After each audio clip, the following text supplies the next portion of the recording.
ادب سرائے، صفحات سے سماعت تک۔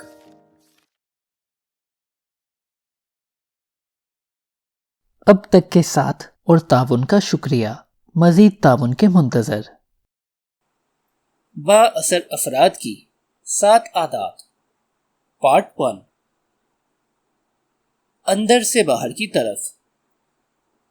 گزشتہ 25 سالوں میں کاروباری حلقوں، یونیورسٹیوں اور ازدواجی اور خاندانی معاملوں میں بہت سے ایسے لوگوں سے ملا ہوں جنہوں نے بظاہر تو بے انتہا شاندار کامیابیاں حاصل کی ہیں، لیکن اپنی ذاتی زندگیوں میں وہ مستقل ایک جد و جہد میں مصروف ہیں۔ یہ جد و جہد ان کی اپنی اندرونی ضروریات اور طلب سے ہے، جو ان کو اپنے دوسرے لوگوں سے مطابقت کے حوالے سے محسوس ہوتی ہے۔ یہ لوگ اپنے تعلقات کے پر اثر ہونے اور ان کی صحت مندانہ نشو و نما کے خواہش مند ہیں۔ ان لوگوں سے ان کے مسائل پر بات کرنے کے بعد میرا خیال ہے کہ یہ بہت عام مسائل ہیں اور ان میں بہت سوں سے آپ واقف بھی ہوں گے۔ میں نے اپنے پیشے میں طے شدہ تمام اہداف پورے کیے ہیں۔ مجھے بہت کاروباری ترقی ملی ہے، لیکن اس ترقی کی قیمت میں نے اپنی اور اپنی خاندانی زندگی کی صورت میں ادا کی۔ میں اپنی بیوی اور بچوں کے لیے اجنبی بن گیا ہوں۔ مجھے تو اب یہ بھی یقین نہیں رہا کہ میں اپنے آپ کو جانتا ہوں اور یہ کہ میرے لیے کیا اہم ہے۔ آخرکار مجھے اپنے آپ سے یہ کہنا پڑا ہے کہ کیا یہ سب واقعی اتنا اہم ہے؟ میں نے اس سال 5ویں مرتبہ وزن کم کرنے کے لیے ایک نئی خوراک شروع کی ہے۔ مجھے معلوم ہے کہ میرا وزن زیادہ ہے اور میں واقعی اپنے آپ کو تبدیل کرنا چاہتا ہوں۔ میں اس سلسلے میں تمام نئی معلومات پڑھتا ہوں، اپنے اہداف طے کرتا ہوں، بھرپور مثبت ذہنی رویہ اختیار کرتا ہوں۔ ہاں، میں یہ کر سکتا ہوں، مگر پھر بھی میں یہ نہیں کر سکتا۔ کچھ ہفتوں کے بعد میں دھیما پڑ جاتا ہوں۔ میں اپنے آپ سے کیا ہوا عہد پورا نہیں کر سکتا۔ میں نے مؤثر انتظامی تربیت، ایفیکٹو مینجمنٹ ٹریننگ کے بہت سے کورس کیے ہیں۔ میں اپنے کارکنوں سے بہت سی توقعات رکھتا ہوں اور اس بات پر بہت محنت کرتا ہوں کہ میں ان سے دوستانہ رویہ اختیار کروں اور ان کی مناسب دیکھ بھال کروں، لیکن مجھے ان کی طرف سے وفاداری کا احساس نہیں ہوتا۔ یوں لگتا ہے کہ اگر مجھے بیماری کے سلسلے میں ایک دن کے لیے بھی غائب ہونا پڑے تو یہ سب فوارے کے گرد جمع ہو کر گپیں ہانکنے لگیں گے۔ میں کیوں ان لوگوں میں احساس ذمہ داری اور خود انحصاری پیدا نہیں کر سکا، یا میں ایسے لوگ کیوں نہیں تلاش کر سکتا کہ جن میں یہ اوصاف موجود ہوں؟ میرا نوجوان بیٹا مجھ سے باغی ہے اور نشہ کرتا ہے۔ میں کچھ بھی کر لوں، وہ میری بات پر کان نہیں دھرتا۔ میں کیا کروں؟ کرنے کو اتنا کچھ ہے، مگر کبھی وقت نہیں ملتا۔ میں سارا دن ایک دباؤ میں بڑی مشکل کے ساتھ گزارتا ہوں اور یہ کیفیت روزانہ ہوتی ہے اور پورا ہفتہ یوں گزر جاتا ہے۔ میں نے وقت کی تنظیم، ٹائم مینجمنٹ کے موضوع پر سیمینارز میں شرکت کی ہے۔ تقریباً 8 درجن مختلف قسم کے ذاتی پلاننگ کے طریقوں کو بھی آزما چکا ہوں۔ ان سے تھوڑا بہت فائدہ بھی ہوا ہے، لیکن اب بھی میرا خیال ہے کہ میں ایک خوش و خرم، سود مند اور پرسکون زندگی نہیں گزار رہا، ایسی زندگی جو کہ میں گزارنا چاہتا ہوں۔ میں اپنے بچوں کو کام کی اہمیت سکھانا چاہتا ہوں، لیکن ان سے کچھ بھی کروانے کے لیے مجھے ان کی ہر قدم پر نگرانی کرنی پڑتی ہے اور ہر مرحلے پر ان کی شکایتوں کو بھی برداشت کرنا پڑتا ہے۔ اس سے کہیں آسان ہوتا ہے کہ وہ کام میں خود کر لوں۔ بچے اپنا کام خوشی خوشی کیوں نہیں کرتے اور انہیں ہر بار کیوں یاد کروانا پڑتا ہے؟ میں مصروف ہوں، واقعی بہت مصروف ہوں، لیکن کبھی کبھی میں سوچتا ہوں کہ میں جو کچھ کر رہا ہوں اس سے طویل مدت بعد میری زندگی پر کیا اثر پڑے گا۔ میں چاہتا ہوں کہ کل کنا جب میں اپنی زندگی پر نظر ڈالوں تو مجھے یہ احساس ہو کہ میری زندگی کے کوئی معنی تھے، اور یہ کہ صرف میرے ہونے کی وجہ سے میرے ارد گرد کی دنیا میں خاطر خواہ فرق پڑا۔ جب میں اپنے دوستوں اور عزیزوں کی مختلف نوعیت کی کامیابیوں اور ان کے سراہے جانے کو دیکھتا ہوں تو میں مسکراتا بھی ہوں اور پرجوش طریقے سے انہیں مبارکباد بھی دیتا ہوں، لیکن اندر ہی اندر میں شدید طریقے سے کوڑ رہا ہوتا ہوں۔ ایسا کیوں ہوتا ہے؟ میں ایک مضبوط شخصیت کا مالک ہوں۔ مجھے معلوم ہے کہ کسی بھی باہمی معاملے میں نتائج پر میری گرفت مضبوط رہتی ہے۔ اکثر اوقات میں لوگوں پر اثر انداز ہو کر متوقع نتائج بھی حاصل کر لیتا ہوں۔ ہر صورتحال پر خوب غور و خوض کرنے کے بعد میں جس نتیجے پر پہنچتا ہوں اکثر وہی سب کے لیے بہترین ہوتا ہے، لیکن میں غیر مطمئن رہتا ہوں۔ مجھے اکثر یہ خیال آتا ہے کہ دوسرے لوگ نہ جانے میرے اور میرے خیالات کے بارے میں کیا رائے رکھتے ہیں۔ یہ سب بڑے گہرے اور پریشان کن مسائل ہیں، ایسے مسائل کہ جن کا کوئی فوری حل نہیں۔ کچھ سال پہلے میں اور میری بیوی سینڈرا بھی کچھ اس قسم کے مسائل سے دوچار رہے ہیں۔ ہمارے ایک بیٹے کو اسکول میں بہت مشکلات پیش آ رہی تھی، وہ پڑھائی میں پیچھے جا رہا تھا۔ امتحانوں کے دوران اسے پرچوں میں دی گئی ہدایات کی سمجھ نہیں آتی تھی، لہٰذا ان میں اس کی کارکردگی مایوس کن رہتی تھی۔ سماجی لحاظ سے بھی وہ پختہ نہیں تھا، بلکہ اپنے قریبی لوگوں کے لیے شرمندگی کا باعث تھا۔ جسمانی لحاظ سے وہ منحنی، پتلا اور بے ڈھنگا تھا۔ بیس بال کھیلتے ہوئے وہ بال پھینکے جانے سے پہلے ہی اپنا بلہ گھما دیا کرتا، لوگ اس پر ہنستے تھے۔ ہم دونوں اس کی مدد کرنے کی خواہش میں بھولے جا رہے تھے۔ ہم سمجھتے تھے کہ اگر زندگی میں کامیابی کی کوئی اہمیت ہے تو اس وقت بحیثیت والدین اس کی ہمارے کردار میں سب سے زیادہ ضرورت ہے، لہٰذا ہم نے اس کی طرف اپنے رویے اور طرز عمل پر غور کرنا شروع کیا اور اسی نقطۂ نظر سے اس پر توجہ دینی شروع کی۔ ہم نے مثبت ذہنی رویے پیدا کرنے کے طریقوں کی مدد سے اسے نفسیاتی طور پر سہارنے کی کوشش کی۔ آؤ بیٹا، شاباش، تم یہ کر سکتے ہو، ہمیں یقین ہے کہ تم کر سکتے ہو۔ بلے کو ذرا اوپر سے پکڑو اور نظریں گیند پر جما کر رکھو، اور بلے کو اس وقت تک نہ گھماؤ جب تک گیند تمہارے قریب نہ پہنچ جائے، اور اگر اس کی کارکردگی میں ذرا بھی بہتری ہوتی تو ہم اسے شاباش دیتے نہ تھکتے تاکہ اس کے جذبے کو تقویت ملے۔ زبردست بیٹا، بس ایسے ہی مشق جاری رکھو۔ جب دوسرے ہنستے تو ہم ان کی سرزنش کرتے، اسے اکیلا چھوڑ دو، اس کے پیچھے مت پڑو، یہ ابھی سیکھ رہا ہے۔ اور ہمارا بیٹا روتا اور اصرار کرتا کہ وہ کبھی بہتر نہیں ہو سکے گا، اور یہ کہ ویسے بھی اسے بیس بال سے نفرت ہے۔ ہماری کوشش کارگر نہیں ہوتی تھی، جس سے ہم مزید پریشان ہو جاتے تھے۔ ہم محسوس کرتے تھے کہ ان تمام حرکتوں سے اس کی انا مجروح ہونے لگی تھی۔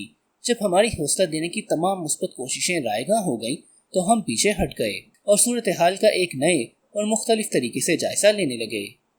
ان دنوں جب پیشہ ورانہ طور پر میں ملک بھر میں اپنے مختلف موکلین کے ساتھ لیڈرشپ کی ترقی کے موضوع پر کام کر رہا تھا، اس سلسلے میں IBM کے افسران اعلیٰ کی ترقی کے پروگرام ایگزیکٹو ڈیولپمنٹ پروگرام کے شرکاء کے لیے 2 ماہی پروگرام کرنے میں مصروف تھا۔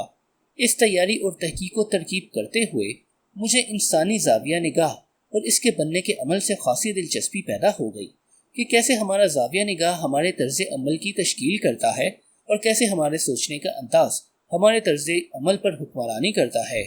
اسی دلچسپی کے باعث میں نظریہ توقع، ایکسپیکٹینسی تھیوری اور تکمیل خواہش کی نفسیات کے بارے میں غور کرنے لگا۔ اس سے مجھے اندازہ ہوا کہ ہمارے زاویہ نگاہ کی جڑیں کس قدر گہری ہوتی ہیں۔ میں نے سیکھا کہ ضرورت اس بات کی ہے کہ ہم اپنی دنیا کو دیکھنے کے ساتھ ساتھ اس اینک پر بھی غور کریں کہ جس کے ذریعے ہم یہ سب کچھ دیکھ رہے ہیں۔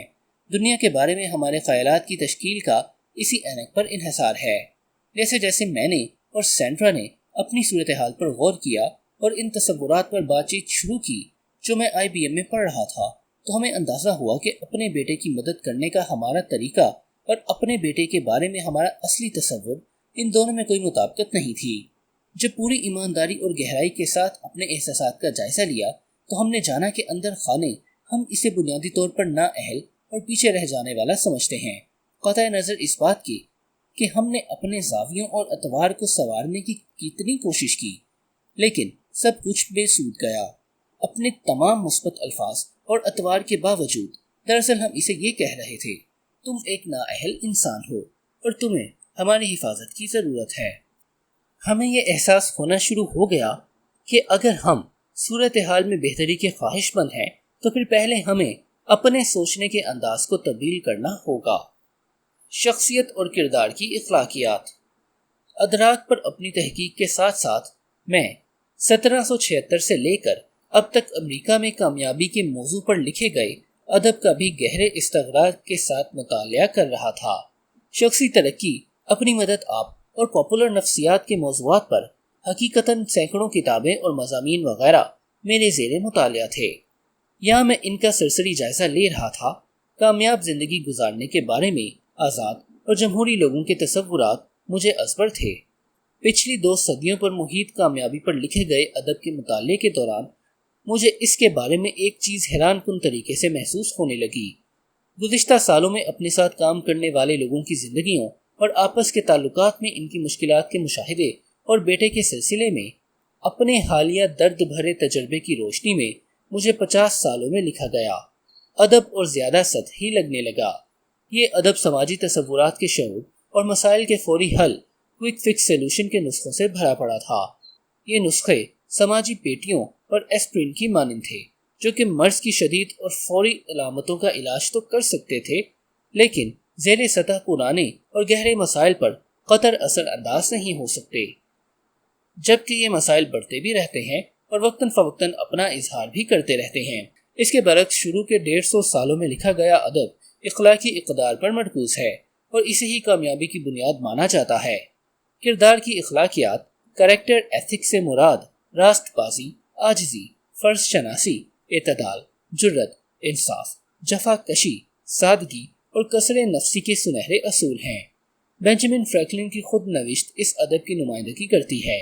بنیادی طور پر یہ ایک شخص کی چند اصولوں اور عادتوں کو گہرائی کے ساتھ اپنے فطرت میں سمونے کی کہانی ہے۔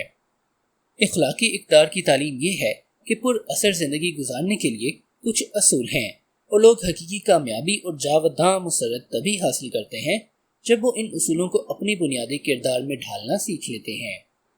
لیکن پہلی جنگ عظیم کے فوراً بعد کامیابی کے بنیادی تصور کا رخ اخلاقی اقدار سے شخصی اخلاقیات، پرسنالٹی ایتھک کی طرف مڑ گیا۔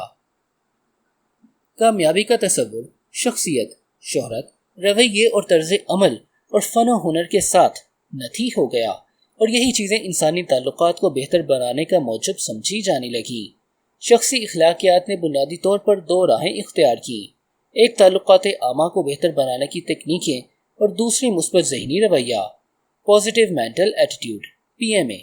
اس فلسفے کا کسی قدر اظہار چند مقولوں میں ملتا ہے، مثلا تمہارا رویہ ہی تمہاری بلند پروازی کا تعین کرتا ہے، نک چڑھا ہوا ہونے کی نسبت مسکراہٹ زیادہ دوست بنا سکتی ہے، اور انسان کے کچھ حاصل کرنا اس کی سوچ اور اس کے یقین پر منحصر ہے۔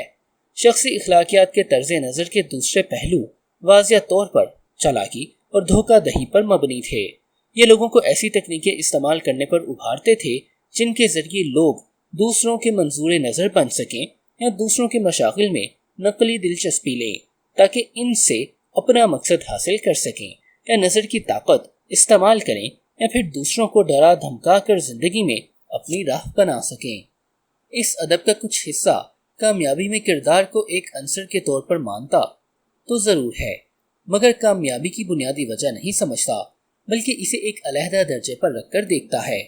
کردار کی اخلاقیات کا حوالہ بس زبانی جمع خرچ کی حد تک تھا، اصل زور فوراً اثر انداز ہونے کی تکنیکوں پر، طاقت پر مبنی حکمت عملیوں پر، ابلاغ کے ہنر اور مثبت رویوں پر تھا۔ مجھے احساس ہونے لگا کہ میں اور سینڈرا تحت شعوری طور پر اسی شخصی اخلاقیات کو اپنے بیٹے کے مسائل کے حل کے لیے آزما رہے تھے۔ جیسے جیسے میں نے کردار اور شخصی اخلاقیات کی مابین فرق کو گہرائی کے ساتھ سوچنا سمجھنا شروع کیا تو مجھے احساس ہوا کہ دراصل میں اور سینڈرا اپنے بچوں کے اچھے ہونے کو معاشرتی فائدوں کے لیے استعمال کرتے رہے تھے، اور ہمارے نزدیک ہمارا یہ بیٹا اس حوالے سے بیکار تھا۔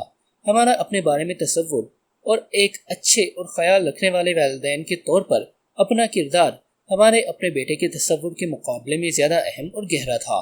شاید اس چیز نے اپنے بیٹے کے بارے میں ہمارے تصور کو بھی متاثر کیا۔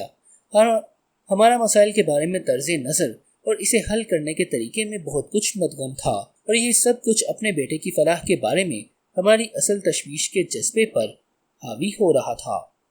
جب میں نے اور سینڈرا نے اس مسئلے پر بات کی تو ہمیں اپنے کردار، اپنے مقاصد اور اپنے بیٹے کے بارے میں اپنے زاویہ نظر کے طاقتور اثر کا تکلیف دہ احساس ہوا۔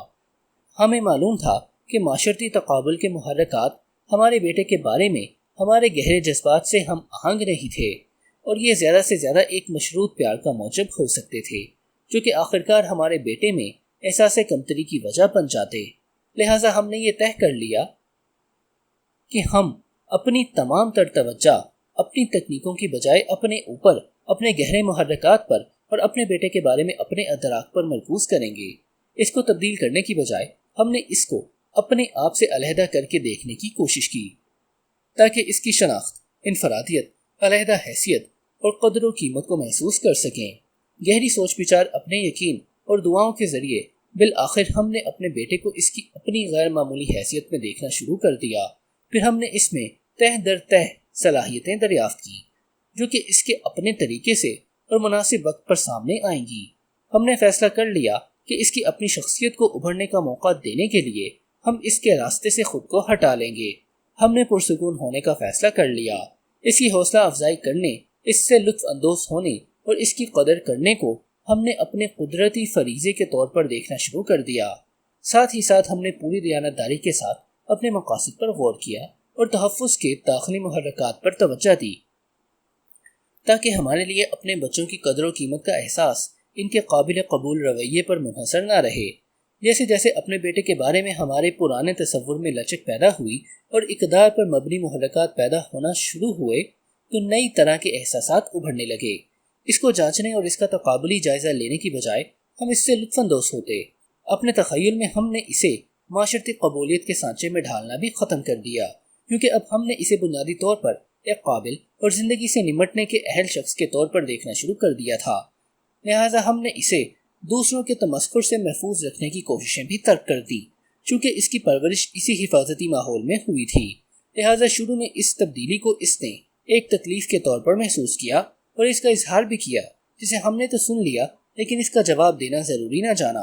ہماری خاموشی دراصل اسے یہ پیغام دے رہی تھی کہ تمہیں ہماری حفاظت کی ضرورت نہیں ہے، اور یہ کہ بنیادی طور پر تم ٹھیک ٹھاک ہو۔ ہفتے اور مہینے گزرتے رہے اور اس میں ایک خاموش اعتماد اور وثوق پیدا ہونا شروع ہو گیا۔ اس نے اپنے طریقے سے پھلنا پھولنا شروع کر دیا۔ قدرتی نشوونما کے عمل کے برعکس وہ بہت تیزی سے تعلیم، میل جول، ایتھلیٹکس کے حوالے سے مروجہ معاشرتی معیارات کے مطابق غیر معمولی ہوتا چلا گیا۔ اگلی سالوں میں وہ طلباء کی کئی تنظیموں کی بالائی عہدوں کے لیے منتخب ہوا، صوبے بھر کا ایتھلیٹ بنا اور ہمیشہ شاندار نتائج کی رپورٹیں لانے لگا۔